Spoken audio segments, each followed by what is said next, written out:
Those who lead a life of frugality and of self-privation deliver themselves from dangers and have no need of protection. By overcoming all desire, they easily find the path that leads to God. There is no profit in studying doctrines unless the life of one's soul is acceptable and conforms to God's will. The cause of all evils is delusion, self-deception, and ignorance of God. A good man does not sell his inner freedom for money, even if he happens to be offered a huge sum. For things belonging to this life are like a dream, and the fantasies of wealth are uncertain and short-lived. A man cannot become good and wise immediately, but only through much effort, reflection, experience, time, practice and desire for virtuous action. The man who is good and enjoys the love of God and who truly knows Him never ceases to do ungrudgingly all that accords with His will. Such men are rare. A man is free if he is not a slave to sensual pleasures, but through good judgment and self-restraint masters the body, and with true gratitude is satisfied with what God gives him, even though it is quite scanty.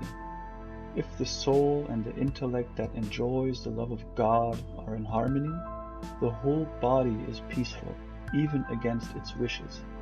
Then, should the soul so want, every bodily impulse is extinguished.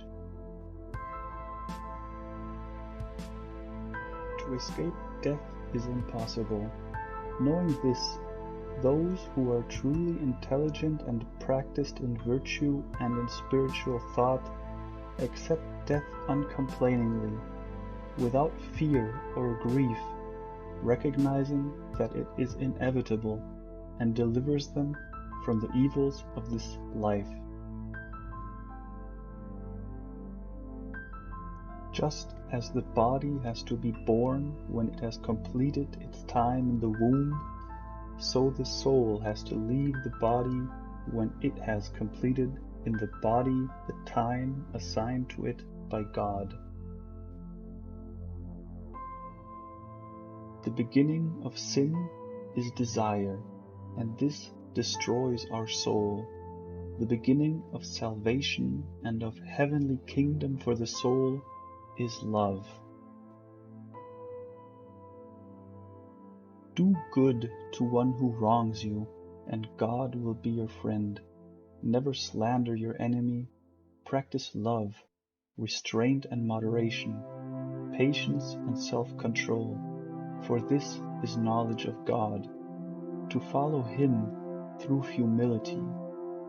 These are the actions not of every man, but of one whose soul possesses spiritual understanding.